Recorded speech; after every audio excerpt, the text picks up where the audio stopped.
오늘의 정치권 이슈 짚어보겠습니다. 정미경 전 국민의힘 최고위원, 신경민 전 더불어민주당 의원 나오셨습니다. 어서 오십시오. 네, 안녕하세요. 예, 조금 전에 국회에서 이재명 대표가 신년 기자회견을 열었습니다. 저희가 요약한 영상이 있습니다. 이거 영상 보고 대담 시작하겠습니다. 야당 말살 책동 또한 그만두시기 바랍니다. 그동안 정부는 말로는 협치를 내세우면서 권력기관을 동원한 야당 파괴, 정적 죽이기에 골몰했습니다. 이중 플레이로 국민을 속여온 것입니다. 집권 이후 8개월이 넘도록 야당 대표와 대화하지 않은 유일한 정부라는 지적까지 받고 있습니다. 국민과 야당을 대화 상대로 인정하지 않는 이상 국정 난맥과 위기는 반복될 수밖에 없습니다. 저는 이미 여러 차례 대통령과의 회담을 제안했습니다. 그 제안은 지금도 유효하다는 말씀을 드립니다. 네, 오늘 모두 발언 요약을 해보면 이 영수회담 내용이 있고요. 민생대책, 내각 쇄신, 개헌 이런 내용인데 지금 보신 건 이제 영수회담에 대한 내용입니다. 비판이 대부분이긴 합니다만 어쨌든 영수회담 제안한 게 아직도 유효하다 이런 얘기를 했거든요. 가능하겠습니까? 가능했으면 벌써 됐겠죠. 그리고 신년회는 아마 여러 가지 그 사이 연휴들이 언론 보도를 많이 됐습니다만은 신년회에 참석하는 것은 참석했어도 큰 의미는 없었을 거고요. 신년회 형식상으로 봐서 아마 악수 정도, 눈인사 정도가 끝이기 때문에 전혀 의미가 없는 형식적인 거였을 거고 다만 거기에 혹시 갔더라면 곧 뵙죠. 랄지 이런 의례적인 얘기를 나눌 수는 있었겠죠. 그러나 전혀 큰 의미는 없었다고 보기 때문에 그리고 지금 또 하나는 여야 모두 다 이 영수회담에 대해서 절실하지가 않습니다. 이미 그런 단계는 지나가 버렸고요. 야당 입장에서 봤을 때는 이미 대표가 소환까지 됐고 이제 기소를 앞두고 있는 마당에 여기서 영수회담을 해봐야 무슨 의미가 있겠느냐라는 판단을 할 수 있고 대통령의 입장에서도 영수회담에서 무슨 얘기를 한들 이게 의미를 실을 수 있겠느냐라는 거죠. 오늘 또 굉장히 긴 얘기를 민생을 했습니다마는 기자들의 질문은 사법 리스크에 집중됐거든요. 네.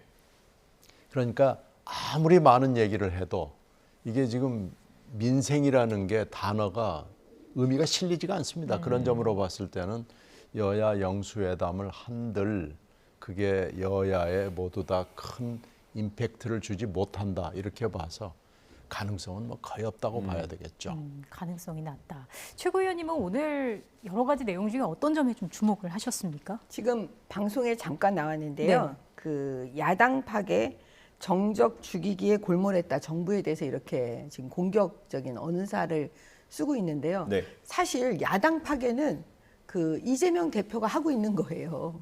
민주당을 전체적으로 방탄으로 만들면서 지금 야당 파괴하고 있는 분이 정부가 야당 파괴한다 이렇게 지금 말을 교묘하게 바꿔가지고 얘기하시고 계시거든요. 그래서 이재명 대표 얘기할 때 참 이상한 점이 있어요. 예를 들면 이재명 대표가 윤석열 정부를 향해서 뻔뻔하다 막 이런 식으로 얘기를 하세요.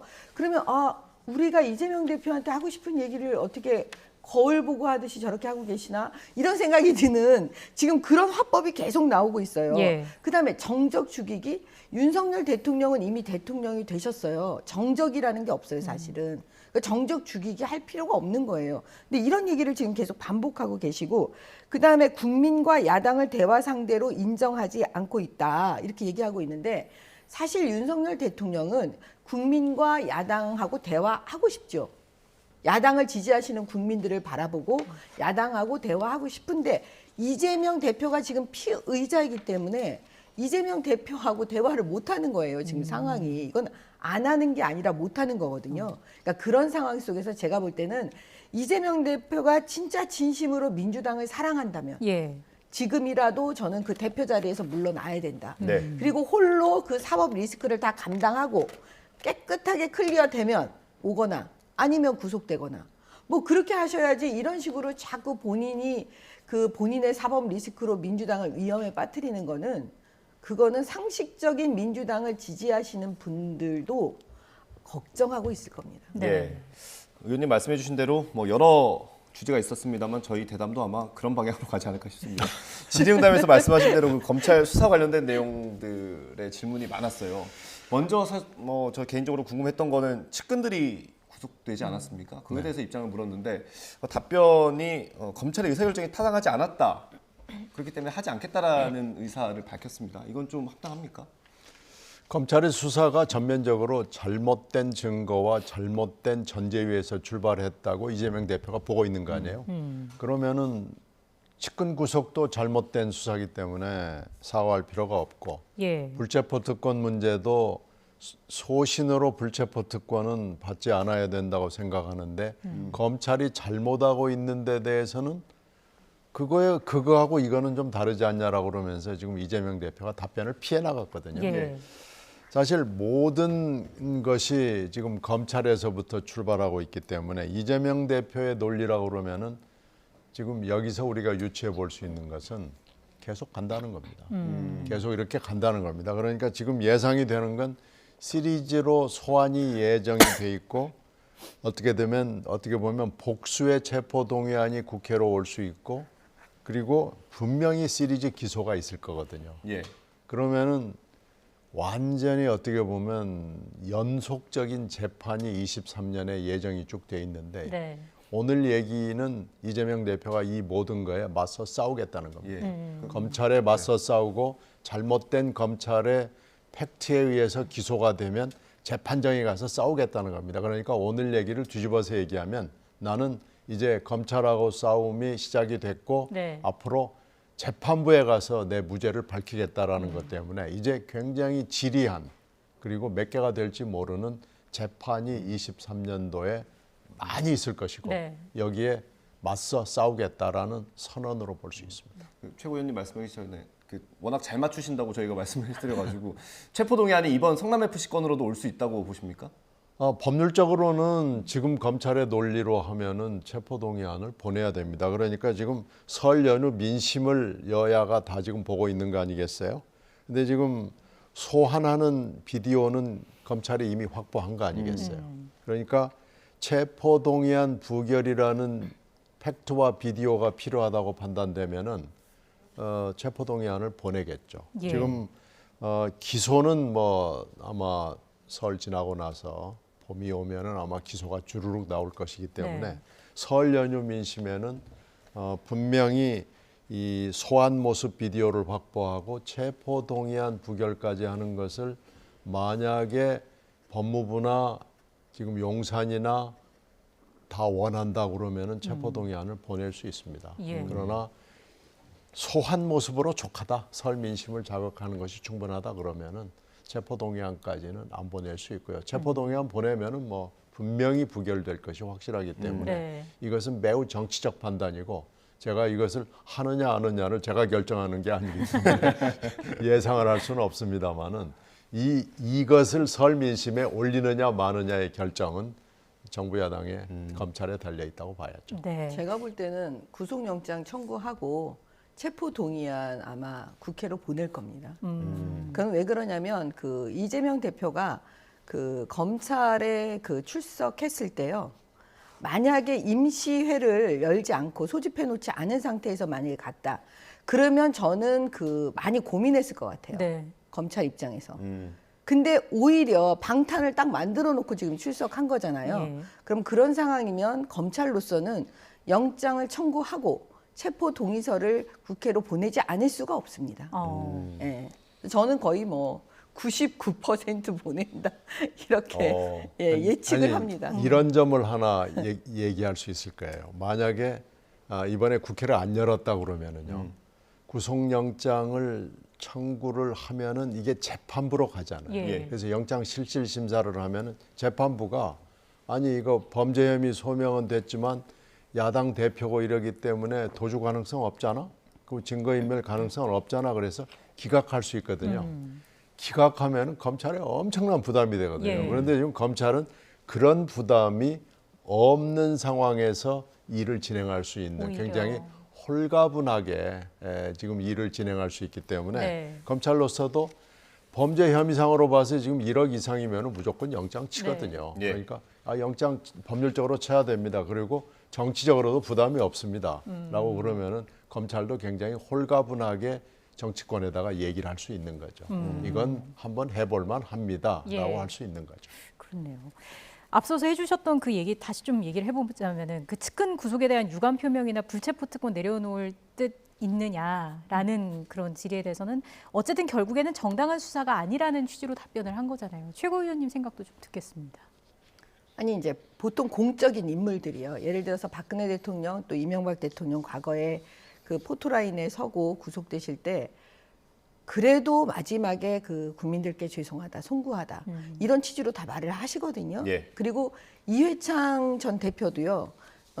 문제가 터졌을 때 다 사과했습니다. 어쨌든 죄송하고 국민들께 송구하다.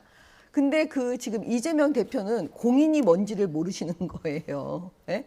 이 정도 되면 자기의 지금 오른팔 왼팔이 다 지금 구속돼 있고 본인도 이렇게 되면은 국민들께 송구하고 죄송합니다라는 단어는 꼭 나와야 되는 거거든요. 그게 공인이라면요. 근데 지금 그런 얘기 하나도 없는 거잖아요. 자기는 끝까지 이거는 뭐 계속 검찰 공격하고 있고 지금 그러고 있는 상황이잖아요. 그래서 제가 이런 거를 다 봤을 때 네. 이재명 대표는 일단 그 공적인 인물에 대한 그런 고민이나 본인이 어떻게 그 공적인 인물로서 내가 어떤 그 모습을 보여야 되는지에 대해서 전혀 모르시는 것 같고요. 이런 모든 것이 민주당에 부담이 되고 그 민주당을 걱정하시는 많은 분들을 더 걱정하게 만드는 그런 상황이기 때문에 네. 제가 지금 그 눈여겨보는 지점은요. 질이 멸렬하게 계속 이런 식으로 이재명 대표가 방탄을 만들어서 구속을 피해가 간다면 예. 과연 민주당의 그 국회의원들은 민주당 의원들은 이걸 어떤 방식으로 해결할지 그냥 이렇게 계속 끌려갈지 아니면 자체적으로 어떤 힘을 발휘해서 이걸 정리할지 이게 지금 관전 포인트입니다. 예, 알겠습니다. 저희가 주제를 좀 바꿔서 얘기를 해보겠습니다. 윤석열 대통령이 어제 국방부 업무보고를 받는 자리에서 핵무장 가능성에 대해서 언급을 했습니다. 저희가 준비된 영상이 있습니다. 이거 보고 얘기 이어가겠습니다. 물론 이제 더 문제가 심각해져 가지고 여기 뭐 대한민국에 무슨 전술핵 배치를 한다든지 우리 자신이 그 자체 핵을 보유할 수도 있습니다. 그러나 늘 현실적으로 가능한 수단을 선택하는 것이 중요한데 지금은 그 한미 간의 하여튼 이런 미 핵자산의 운용에 관해서 우리가 정보를 공유하고 함께 참여하고 공동기획, 공동실행하는 이런 논의가 지금 전개되고 있는데 우리가 공격을 당하면 100배, 1000배로 때릴 수 있는 그런 KMP와 역량을 확고하게 구축하는 것이 공격을 막는 그런 가장 중요한 그 방법이라고 저는 생각을 하고요. 네, 사실은 이재명 대표 기자회견 내용이랑도 연결이 된 내용인데 저희가 이걸 듣고 얘기를 나누는 게 더 이해가 될 것 같아서 먼저 들어봤습니다. 이재명 대표 모두 발언에서는 안보 무능을 감추기 위한 대통령의 위험천만한 말폭탄이라는 표현을 썼고요. 그리고 이 관련된 질의응답도 있었어요. 그 대통령이 이런 발언을 한 것에 대해서 어떻게 생각하냐는 질문이 있었는데 굉장히 부적절하다. 그렇게 하면 안 된다라는 취지로 답변했거든요. 의원님 어떻게 보세요? 지금 핵 문제가 선거 당시부터 유세 때부터 이게 문제가 많이 됐거든요. 그런데 지금 위험천만한 얘기들을 사실은 지금 대통령 후보 내지는 대통령이 돼서 아무렇지도 않게 얘기를 하는 거예요. 네. 특히 어저께 보고에서는 핵 보유까지 할 수 있다라는 얘기를 하는데요. 그리고 지금 조선일보 신년 기자회견에서는 조인트 뉴클리어 엑서사이즈 비슷한 얘기를 해가지고 결국은 바이든 대통령한테 망신을 당한 거 아니겠어요? 그러니까 이 핵 얘기를 할 때 예. 굉장히 조심해야 되는데 그냥 서슴지 않고 얘기를 해요. 그래 아마 지지자들은 환호할 수 있을 거예요. 분명히 그렇게 가야 된다고 보는 층이 우리 사회에 분명히 존재하거든요. 아주 소수긴 하지만요. 근데 핵 얘기를 이렇게 함부로 얘기하는 대통령은 우리가 지금 처음입니다. 물론 지금 북한의 핵 상황도 이렇게 해서 계속 에스컬레이트 돼가지고 여기까지 온 것도 지금 새로운 국면이기는 해요. 그러나 이렇게 아무렇지 않게 핵에 관한 모든 얘기를 보유까지 포함해서 이렇게 하는 것은 대통령으로서는 적절하지 않고요. 지금 우리 방침이나 한미 동맹 같은 걸 생각해 보면은 핵 보유라는 것은 있을 수가 없는 단계고요. 지금 현재 조인트 뉴클리어 엑서사이즈라는 것도 핵 보유국끼리 하는 겁니다. 예. 그러니까 미국과 유럽의 몇 나라가 하는 거예요. 유럽에는 핵이 배치돼 있잖아요. 예. 그것도 다 배치돼 있는 건 아니고요.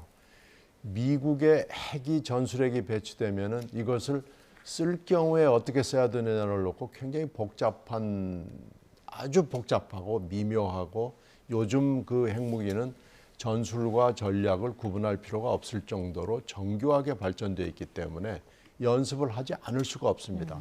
지금 그 단계의 엑서사이즈를 갑자기 우리 대통령이 조선일보 기자회견에서 얘기를 하고 이렇게 가서는 안 되고요. 예. 이건 좀 치밀하게 얘기해야 되고 용어도 정리를 해야 되고 우리 입장도 정리를 해야 되고 하는데 너무 대통령이 함부로 얘기를 해요. 저는 이건 굉장히 경계해야 되고요. 누군가 대통령한테 이건 가르쳐주고 경고를 하고 다짐을 좀 받아야 됩니다. 이게 군 통수권자인 대통령의 입에서 나온 언급이기 때문에 더욱더 가볍게 보지 않는 시선이 많은 것 같거든요. 그 문재인 정권이 없었으면 윤석열 대통령이 탄생하지 않았기 때문에 그 문재인 정권에서의 이 안보 문제, 사실은 북한의 핵을 강화시키고 키워주신 1등 공신은 저는 문재인 대통령이라고 보여지거든요. 그러면 그 문재인 대통령으로 인해서 작용이 있습니다. 그럼 그거에 대한 반작용이 반드시 있을 수밖에 없는 거예요. 예. 그러면 그 반작용이 뭐냐? 윤석열 대통령의 이 핵 발언이에요. 사실은 뭐냐면 이거는 그냥 어떻게 보면 당연한 얘기예요. 여태까지 문재인 대통령이 했던 그 모든 걸 보고 그건 잘못됐다라는 얘기를 하려면 어떻게 해야 되냐면 우리의 의지 표현을 할 수밖에 없는 거예요. 아니 핵에 대해서 지금 북한 핵 갖고 저렇게 장난치는데 핵에 대해서 우리도 핵을 가져야 된다. 저도 그렇게 생각해요. 핵에는 핵이에요. 그 어떤 무기로 핵을 막을 수가 있겠어요. 그렇죠? 그다음에 핵이 안 되면 전술핵이라도 갖자. 이것도 그냥 당연한 얘기예요. 어떻게 보면.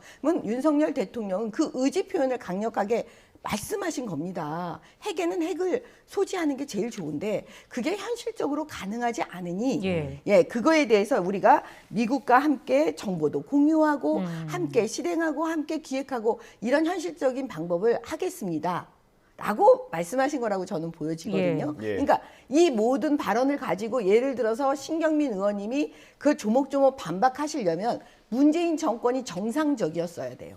그러니까 문재인 정권이 정상적이지가 않았기 때문에 오늘날 윤석열 대통령은 새롭게 대한민국이 앞으로 어떻게 해야 되는지 그 당연한 이야기를 하시는 겁니다. 왜냐하면 문재인 정권 때는요, 이런 당연한 이야기도 말을 못했어요.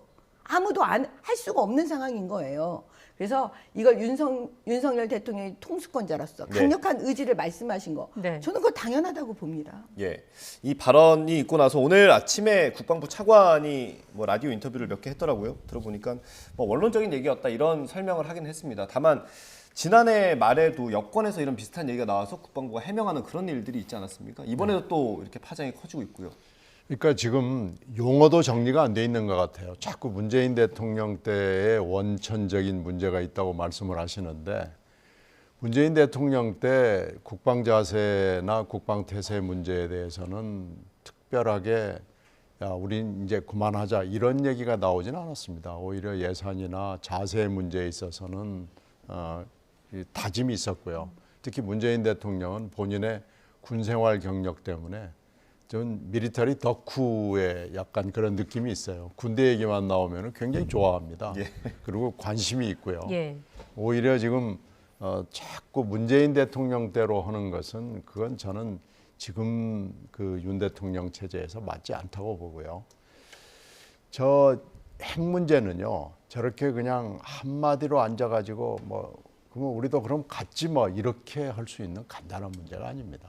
오히려 지금 국민들이 환호하는 국민들이 일부 있을 수는 있지만요. 대부분의 많은 국민들은 불안해하고 이거 어디로 가려고 그러는 거지라는 의구심을 갖고 있거든요. 그래서 좀 신중하게 해야 되고요. 그 신중하게 하기 전에 여러 가지 우리의 자세, 우리의 계획 그리고 용어부터 좀 정리를 하고 이 문제를 달려드렸으면 좋겠습니다. 예, 이 메시지를 북한은 어떻게 보고 있을지도 궁금한데 북한의 어떤 도발을 좀 억제할 수 있는 효과가 있을까요?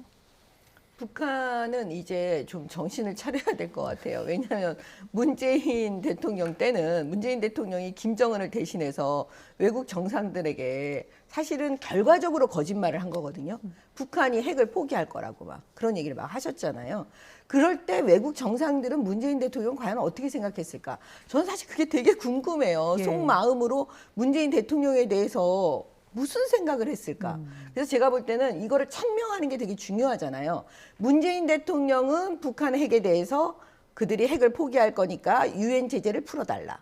이게 딱 상징적으로 남을 거고요. 지금의 윤석열 대통령은 네. 사실 미국이나 외국 정상들에게 얘기하는 겁니다. 핵에는 핵이니까 우리도 핵을 가져야 되고 그다음에 안 되면 전술핵이라도 가져야 되고 지금 이게 우리의 마음이다. 우리 국민들의 우리의 안전을 지키기 위해서 이런 강력한 의지를 표명하고 있는 거거든요. 그러면 이제 북한도 김정은도 정신 차려야죠. 정권이 바뀌었다. 그다음에 우리가 이제 북한의 핵이라든지 북한의 그런 거에 대해서 옛날처럼 굴종적으로 가지는 않을 거다라는 걸 보여주기 때문에요.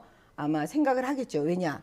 항상 미국하고 우리하고의 그 이간질을 시키기 좋아하는 북한으로서는 지금 현재 윤석열 대통령이 미국하고 힘을 합쳐서 북한 핵에 대해서 대처한다면 그거는 그 북한도 만만하게 보지는 않을 겁니다. 네, 의원님께서도 아까 말씀해 주셨고 이재명 대표도 이런 얘기를 했습니다. 국민들이 불안해하고 있다 이런 얘기를 했어요. 이 대통령의 이런 발언들을 통해서 그러면 최고위원께서 보시기에는 이런 발언들이 이제 국민들로부터 어떤 안정감을 갖게 하기 위한 발언이라고 보십니까? 우리 국민들은요, 제가 보면 되게 수준이 높으세요. 그리고 요즘엔 종편이랑 그 많은 뉴스 프로그램을 국민들께서 보시잖아요. 네. 저희 시골에서도. 그래서 보통 요즘 이런 얘기를 많이 한대요. 방구석 토론회. 이 종편을 보고 여러 가지 얘기를 하시는 거예요. 그래서 제가 볼 때는 이런 부분에 대한 얘기는 지금 제가 말씀드린 대로 문재인 정권 때의 그런 방향대로 가지 않겠다는 윤석열 정부의 입장을 얘기한 걸로 아마 들으실 거예요. 뭐 이런 부분을 가지고 민주당이 말하는 것처럼 뭐 전쟁을 하자는 거냐 그렇게 생각은 안 할 거고요. 예. 그 달라진 그 정책의 기조 이렇게 받아들이실 겁니다. 네. 제가 예. 한 말씀만 보태면은 지금 미국 쪽의 동향인데요. 이런 여러 가지 지금 일단은 워딩만 나오는 거 아니에요? 말만 나오는 건데 굉장히 불안하게 일단 미국이 우선 불안하게 생각한다고 그래요. 그래서 정확한 진위를 좀 알고 싶다라는 게 미국 쪽 입장이라고 합니다. 알겠습니다. 그것도 뭐 미국의 여러 가지 입장이 있기 때문에 미국 정부의 입장이라고. 아니 그거는 뭐 신경민 의원님이 누구하고 접촉해서 말씀하신지 모르겠지만 뭐 여러 가지 생각이 있을 수 있다고 봐요. 공식적으로 나온 얘기가 없으니까. 미국 정부의 공식적으로 멘트는 아니지만 미국의 지금 외교나 군사를 다루는 쪽에서의 부서에서 도대체 이렇게 쏟아져 나오는 얘기가 무엇을 뜻하는 것이냐, 액션으로 갈 수 있는 건 뭐냐라는 걸 분명히 해달라는 거죠. 네, 알겠습니다. 조금 전에 나왔던 그래픽이 있었는데 그 얘기 마지막으로 하고 다음 주제 넘어가겠습니다. 일본의 방위비 증액 관련해서도 잠깐 띄워주시죠. 일본도 이제 머리 위로 중거리 탄도미사일이 날아다니니 방위비를 증액하고 반격 개념을 국방계획에 집어넣었다. 그걸 누가 뭐라고 하겠냐. 이 발언을 두고도 좀 논란이 있는 것 같아요. 그냥 일반론을 얘기하신 것 같아요. 예를 들어서 지금 일본을 향해서도 지금 북한이 막 쏘고 있잖아요. 그러면 일본은 그럼 가만히 있을까요? 일본도 그 무슨 후진국도 아니고 일본이 아무 생각이 없는 사람들도 아닐 텐데. 그러면 그들은 결국은 그 외국 정상들에게 그렇게 말하겠죠. 우리도 자위권을 어느 정도로 보호를 해야 되지 않겠냐. 예. 그러면 우리 군사력이라든지 군비라든지 뭐 이런 거 증강하고 이렇게 해야 됩니다. 이렇게 얘기하지 않을까요? 그냥 상식적인 얘기를 대통령께서 하신 게 아닌가? 예, 그렇게 봅니다. 크게 무슨 의미를 두고 그런 얘기는 아니죠. 알겠습니다. 이 주제는 여기서 마무리하고요. 마무리해도 되겠죠, 의원님? 그러십시오. 예, 알겠습니다. 하고 싶은 얘기는 있지만 네, 알겠습니다. 감사합니다. 보태지는 않겠습니다. 네, 시간 배분에 협조해 주셔서 감사합니다. 김건희 여사 얘기를 해보겠습니다. 정말 오랜만에 공개 일정을 갔습니다. 근데 간 곳이 대구 서문시장이라고 합니다. 당에 소속돼 계시니까 김건희 여사가 공개 행보를 하는 거 반가우십니까? 반갑죠. 왜 그러냐면 이제 또 그걸로 민주당이 어떻게 공격할지 다 알아요. 네. 뭐 김건희 여사 맨날 기승전 김건희 여사 공격하느라고 민주당이 늘 그래왔기 때문에. 근데 사실은 이제 보통 이제 설이 오고 그러면 그 대통령 영부인으로서 어떻게 보면 국민들께 어떤 행보를 하는지를 좀 보여주실 필요도 있잖아요. 무슨 이게 정치적 행위도 아니고 그 서문시장이면 어떻게 보면 선거 때 대통령으로서는 보수의 심장이고 네. 그다음에 열렬하게 지지했던 곳입니다. 예. 근데 그곳에 이제 설 앞두고 가서 이제 물건도 사고 많은 그 시민들께 인사도 하고 그런 장면을 보여주신 거니까 저는 뭐 아주 보기 좋던데요. 예쁘게 나오시고. 네. 뭐 정치적인 행위는 아니라고 하셨습니다만 사실 서문시장이 가는 정치적인 의미는 있잖아요. 글쎄요. 되게 뭐 저게 처음 있는 일은 물론 아니죠. 되게 이제 명절 앞두고 이제 영부인들이 서울의 상징적인 시장 아니면 청와대 근처의 시장을 가는 행사는 네. 있었죠. 그리고 거기서 실제로 사람들을 보기도 하고 또 언론 보도가 되면서 아, 명절이구나라는 느낌도 주고 하고 뭐 그럴 수 있죠. 그런데 지금 현재 저것은 여러 가지 의미로 매우 정치적입니다. 첫 번째는 대구의 대표적인 서문시장. 서문시장의 정치적 상징성은 뭐 누구나 다 알잖아요. 네. 예. 아주 대구로 갔다. 그것도 서문시장으로 갔다. 그리고 대구에도 시장 많습니다라고 홍준표 시장은 얘기해요. 근데 서문시장이다 하는 게 일단 하나 정치적 의미가 있고 또 하나는 도이치모터스 사건이고 뭐 지금 야당이 행사가 있을 때마다 지금 얘기를 하는 게 도이치모터스 얘기를 하는데 그걸 딱 깔아뭉갠 거 아니겠어요. 그래 모터스 얘기해. 나는 시장 갈 거야. 그것도 대구 서문시장 갈 거야라고 그래서 굉장히 의연하고 이렇게 어떻게 보면 깔아뭉개는 뭐 그런 정치적 행보를 보였고요. 그리고 앞으로 나는 이렇게 할 거야라는 하여튼 몇 가지의 중의적인 정치적 행위를 어저께 한 거기 때문에 저는 굉장히 의미 있다고 봅니다. 네. 예. 근데 그게 이제 잘 될지 안 될지는 두고 봐야 되겠지만요. 곧 지금 해외를 나갈 일정도 잡혀 있고 이러기 예. 때문에 그런 거 저런 것과 이렇게 겹쳐서 봤을 때 매우 중요한 정치적 선언적 행사였다. 예. 이렇게 봅니다. 이렇게 해석을 하셨는데요. 원래 민주당이잖아요. 그러니까 뭐 예측대로 그렇게 말씀하실 거 알았고요. 누구 그 말이 탁현- 맞는지 봐야죠. 탁현민 씨가 그런 얘기를 했더라고요. 재래시장은 전국에 다 있고 네네. 예를 들어서 올해 대구에 갔으면 내년 광주에 가셨으면 좋겠다 이렇게 가장 상식적인 목소리를 내고 있어요. 지금 보니까 네. 어쩌다 이런 일이 벌어졌는지는 모르겠는데 그러면 결과적으로 그 김건희 여사가 시장에 좀 많이 갔으면 좋겠습니다. 그럼 민주당이 적어도 탁현민 씨가 이렇게 얘기할 정도면 앞으로 그 공격은 하지 않을 것 같아요. 시장 가는 거에 대해서. 그럼 다음에는 광주에 가셔서 예. 또 시장에도 가시고 그다음에 또 많잖아요. 부산도 있고 뭐 다 네. 있잖아요. 대전, 충남, 강원 다. 네. 시장 없는 데 없죠. 그다음에 네. 제주도 있고 뭐 다 있잖아요. 다 한 번씩 가시면 민주당이 과연 어떤 반응을 보일까? 예, 궁금합니다. 이게 뭐 야권 일각에서는 지금 전당대회 앞두고 있으니까 윤심 전파하는 거 아니냐 이런 목소리도 나오던데요. 정치 구단의 분석입니다. 그 정치 그러면 구단은 아니지만 그 당원 100%입니다 이번에. 당원 100%고요. 그 당원들 수준이 굉장히 높아요. 네. 실제로 당원들하고 만나서 이런 정치적인 얘기를 하다 보면 당원들이 참 수준 높으신 분들이구나. 그렇기 때문에 그 당원 스스로가 결정을 하지 뭐 어떤 상황에 의해서 이렇게 움직이거나 그러시지는 않습니다. 예, 알겠습니다. 저희가 마지막 주제로 넘어가겠습니다. 최근 며칠 동안 나경원 전 의원 이름이 정말 언론에 많이 보도가 됐습니다. 출마를 할지 안 할지 아직 입장을 내놓지는 않고 있는데 오늘 박지원 전 국정원장, 아까 말씀드렸던 정치구단 박지원 전 원장이 오늘 이런 평가를 했습니다. 라디오 인터뷰 들어보겠습니다. 대통령이 왜 그렇게 하시는가? 기후대사를 주고 저출산 부위원장을 줬으면은 오동잎 떨어지면 가을이 온 걸로 알아야지. 척하면 척. 그걸 받았으면은 당대표를 안 나가야 돼. 그 직에 최선을 다하고 있어야 돼. 받아놓고 그것도 하면서 당대회에 나가서 당대표 나간다 어쩐다 이러고 다니면은 예. 대통령이 좋겠어요? 잘못 보일 짓을 한 거예요. 그럼- 자, 예. 그랬다가 하면은 예.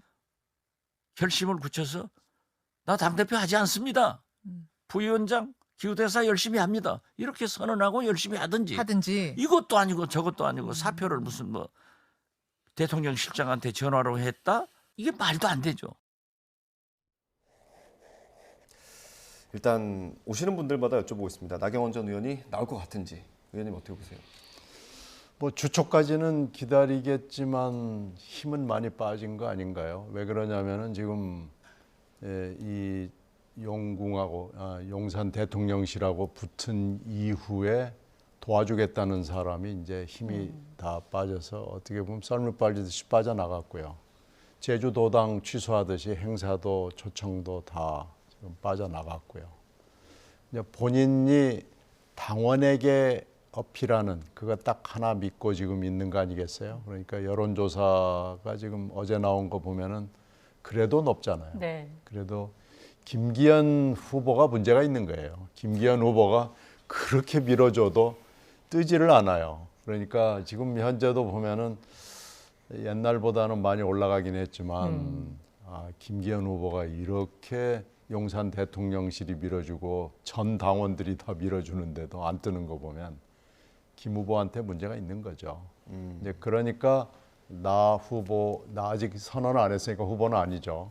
근데 나경원 전 의원이 하여튼 조금 보자 이러는 건데 이미 동력은 상당히 떨어졌다고 봐야 됩니다. 그럼 어쨌든 다음번 여론조사를 한 번 더 보고 뭐 결정을 하든지 하게 되는 건가요? 그러나 사실 지금 대통령실이 사직서를 받아들이지 않겠다고 예. 얘기하는 것은 그냥 이거 부위원장 열심히 하시죠라는 제스처 아니겠어요. 그러면서 무참하게 잘라내거나 이런 건 아니니까 그래도 우리 나 의원과 같이 손을 잡고 갑시다. 단 부위원장 하면서 지금 이런 단서가 있는 거죠. 예. 의원님 말씀에 대한 것 그리고 아까 저희가 보여드렸던 박지원 전 원장에 대한 생각에 대해서 어떻게 생각하시는지. 지금 박지원 전 국정원장은 막 신나가지고 옆에서 막 부추기고 막 그런 거 하시는 것 같은데요.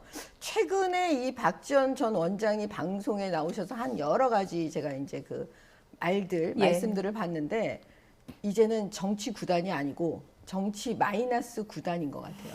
엄청 틀리세요. 그래서 왜 저렇게 자꾸 엉터리 같은 말씀을 자꾸 하시나. 그래서 점점 이렇게 되면 옛날에 정치 구단이라는 그거가 이제 마이너스로 돼버리기 때문에 그거는 조금 자제를 하셔야 되는 게 아닌가. 예. 그런 생각이 들고요. 그 나경원 전 의원은 사실 당대표가 나오려고 했으면 핵심적인 단순하게 저출산 고령화 부위원장을 하지 말았어야 되는 거예요. 근데 오히려 저출산 고령화 부위원장을 본인이 원해서 그 자리에 갔다는 거예요. 그러면 당대표를 안 하고 나는 이 업무에 충실하겠다라는 뜻으로 아마 대통령께서 인식하고 계시지 않을까. 네. 그렇기 때문에 지금 이런 사태가 다 벌어졌거든요. 그러면 지금이라도 빨리 결단해서 저출산 고령화 부위원장 그 임무에 충실하고 예. 아니면 그게 싫으면 이제 그것도 내려놔야 되고요. 당대표에 나오는 거는 사실은 맞지 않는 것 같습니다. 맞지 않다. 예, 지금 현재 이 여러 가지 상황을 봤을 때 나오려고 하면 단순합니다. 그 저출산 고령화 부위원장 하지 말았어야죠. 네. 대통령실이 그러면 지금 나 전 의원의 사의를 받아들이지 않고 계속 좀 뭔가 보류하는 듯한 모습을 보이는 건 나경원 전 의원의 당대표 출마를 막기 위한 거라고 보십니까? 아니면 그 자리를 그냥 지켜달라는 그런 순수한 의미라고 보십니까? 세상에 뭐 순수한 게 뭐가 있는지 잘 모르겠지만 제가 볼 때는 이제 그런 부분의 인사권은 대통령한테 있잖아요. 네. 대통령도 사람인데 얼마나 이 모든 게 좀 이 혹시라도 나를 이용한 것이 아니냐 나경원 의원 이렇게 생각하실 수도 있잖아요. 인간적으로. 그렇기 때문에 제가 볼 때는 이제 나경원 전 의원한테 테러를 좀 만들어주고 그 원래 그 처음에 했던 그것대로 원위치로 돌아와라 뭐 그런 뜻이 아닐까요? 이게 결정이 언제 날지가 궁금한데 내일 모레 이제 윤석열 대통령 해외 순방 떠나지 않습니까? 그리고 아마 추석 연휴 시작할 때 돌아오시는 것 같은데. 설입니다. 예, 설이군요. 네. 설 연휴 시작하기 전에 돌아오는 것 같은데 그때까지 그 전까지 어쨌든 뭐 사표 수리든 나 전 의원이 출마 선언을 하든 그럼 시간이 얼마 안 남잖아요. 해외 순방 떠나기 전에 이걸 처리하신다고 하면 그 전에 이걸 결정할 수 있을까요? 저는 나경원 전 의원이 못 나올 것 같고요. 뭔가 조만간 발표를 하지 않겠습니까? 출마 선언을 하지 않은 거니까요. 예. 컴백홈하고 지금 대통령이 손을 내밀었잖아요. 예. 네. 손 잡으면 끝나는 거죠. 그냥 자연스럽게 정부 청사로 출근할 수도 있겠네요. 그렇죠. 어떻게 될지 또 집으로 지켜보겠습니다. 돌아오라고 그럴 때 집으로 가야죠. 알겠습니다. 두 분 말씀 여기서 마무리하겠습니다. 정미경 전 국민의힘 최고위원, 신경민 전 더불어민주당 의원과 함께했습니다. 고맙습니다. 감사합니다. 네, 고맙습니다.